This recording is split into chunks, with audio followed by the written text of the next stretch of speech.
sad, but I'm glad that there are people like you that are open about it and wanting to help other people and show that you're not alone, because nobody out here is alone, no matter how much the voices in your head make you think that you are. You're not. There's always somebody out there that you can talk to. There's always somebody out there that's either going through the same thing, if not worse, than you are. So never stop actually reaching out to people, and never think that you are alone in any of this. Yep. It's very, very true. Yeah. Now, the female jiu-jitsu players are becoming more and more than they used to be, obviously, years in the past. What do you see the future of female jiu-jitsu being? Say the last part again. What do I think the future of female jiu-jitsu will be? Yes, ma'am. Yes. Okay. Man, it's continuously growing. Yeah. It's really expanded even in the last 4 years. I remember when I first started, there was not even close to the level of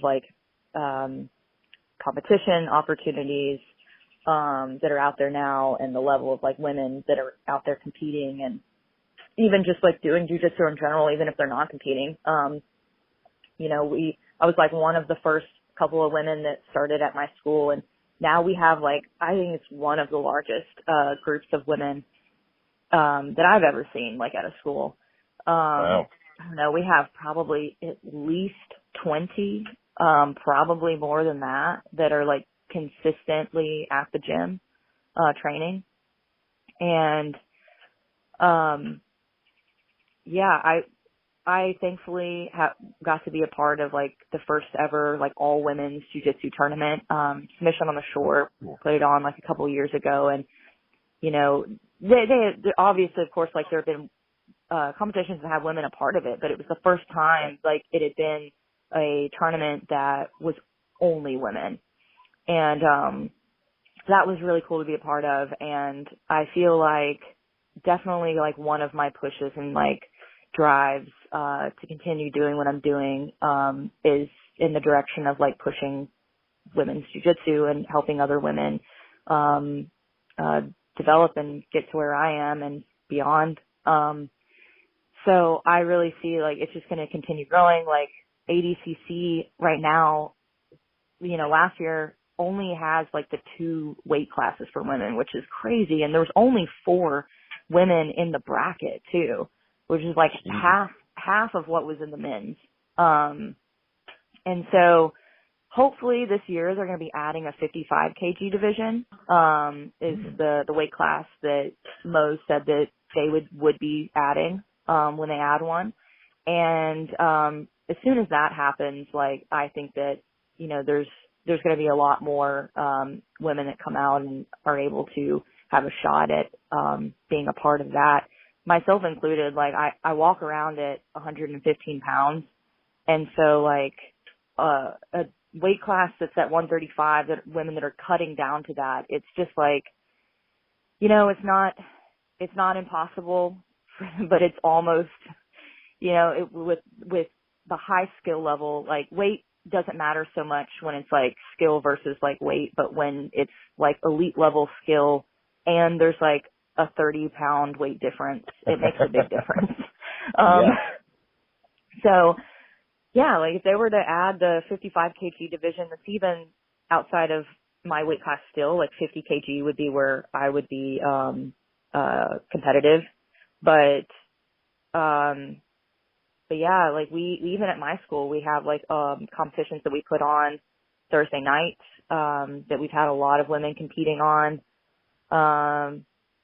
Really, I see it continuing to grow and expand in the next couple of years. And, I'm excited for it. I'm excited to be a part of that, and to the initial, progression of that, and then to help build and develop the next wave of women who will be, on these high level scenes. Yeah, I love watching I've loved it watching in the MMA world, where women are becoming more of a prominent role in the not only the shows but the company in general. And I believe it was a couple of years ago with the women's fight that, they were like, oh, it's the best women's fight ever. No, that was one of the best fights ever. It didn't matter. Yeah, like that fight was absolutely amazing. And I love that there are more women, especially with the women's evolution in sports in general. Like they're getting less out of that old 50s, 60s. They have to be in the kitchen. They got to be moms. They get, do all this.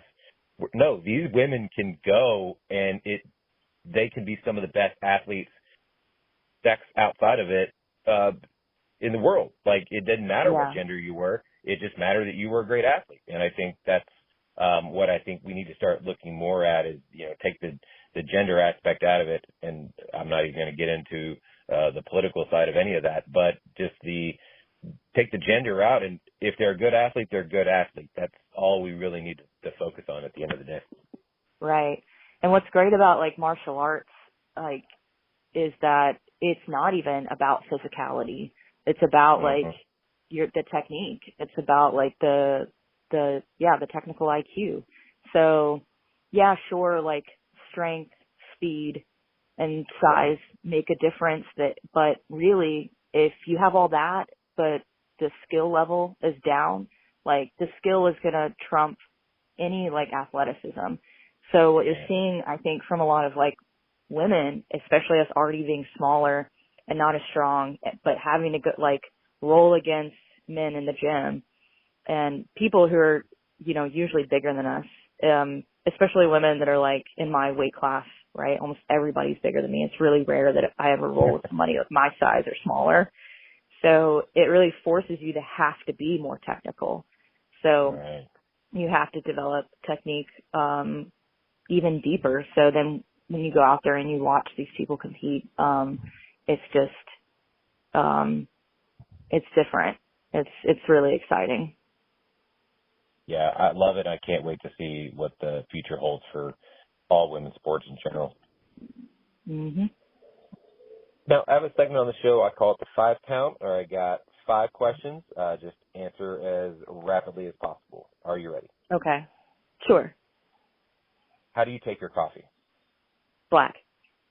Oh, nice. If you owned a liquor company, a brewery, or a winery, which one would it be and what would the name be? Ooh, definitely a winery. Okay. And maybe wino? I don't know. That's not bad. I like it. People already know all about it. Yeah. I'm not much. No, go ahead. I was going to say, I'm not much of a drinker, so I actually don't really drink. And also I was like, let me think about this. But I used to drink wine more, but I'm more of a coffee. So if I could do the coffee shop, I would do that one. I do need to add that. I added that before, but for some reason kept it with just the alcohol. I do need to put coffee shop. Well, if you own a coffee shop, what would the coffee shop name be, I guess? Ooh, man.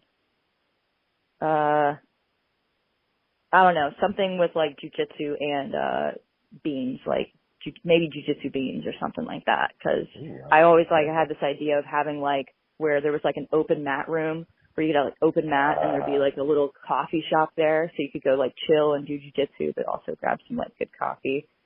Yeah. I had that idea for an MMA gym as well, but there's a kitchen involved. But I also thought it'd be very distracting for people who are, training to smell this amazing food. And I was like, that probably wouldn't work. And also sanitation-wise, you got to put different walls up. It probably would be a nightmare. Yeah. Favorite sports besides jiu-jitsu? Favorite sport besides jiu-jitsu? I mean, like other martial arts too. Because I would say MMA, but if we're just talking outside of martial arts, gymnastics. Nice. Who inspires you? Who inspires me? A lot of people. There's too many to name. And my little brother is a big motivator for me.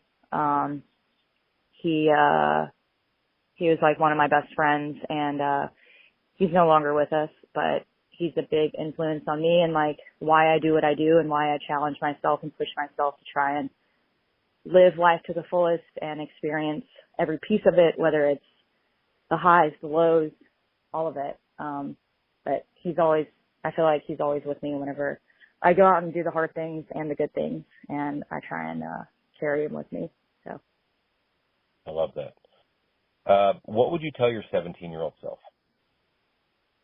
That I am capable of everything that I want, and to just go for it, don't hold back, to love myself and the people around me endlessly, and to not be afraid to take risks, and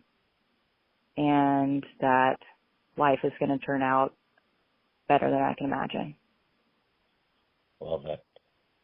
Now, if people wanted to find you online, follow you, watch your matches, follow your career, how can they do so? My Instagram is Lauren Sears 10P. That's it? Easy enough? Yep. Yeah, that's it. Instagram, and usually like I'll post on there about, whatever fights I have coming up. I'm one of the coaches too at 10 Planet ATX and then 10 Planet Oak Hill. So on their pages, you can find me there. And if you're in the Austin area, come take a class with me. Yeah, that's pretty much it. Perfect. Lauren, thank you so much for your time. I love that you are so open with everything in your life, and I hope nothing but the best success for you in the future, and I can't wait to see what's coming down for you. Thank you. It was good talking to you. Thank you. Good talking to you.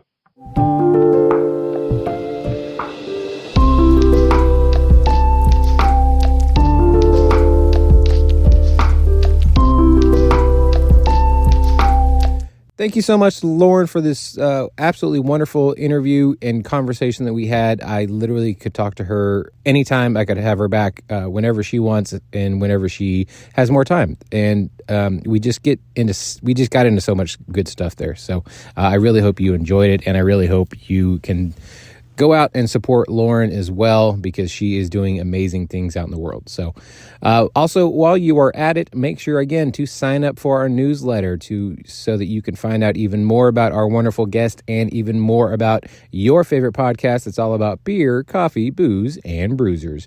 So, and also make sure to follow us on the social medias. It is Brewsers Pod. That is BREWSCRSPOD on the Twitter and also the Instagram. If you want to send us an email, it is brewserspod@gmail.com. We're on the Facebook. We're on the Reddit. We are on the YouTube. Make sure to check us all out there. If you want to follow me personally, it is Roadie John. That is RODIEJON. Roadie John is the name on Twitter and on Untapped, so you can find out what I am drinking and cheers me, add me. We'll figure out together if we can meet up in a local brewery, so that'd be good. Also, if you want to follow me on Instagram, it is official Roadie John, and if you want to send me an email, it is roadiejohn@gmail.com. So until next time, make sure to go out and enjoy life, drink local, and cheers.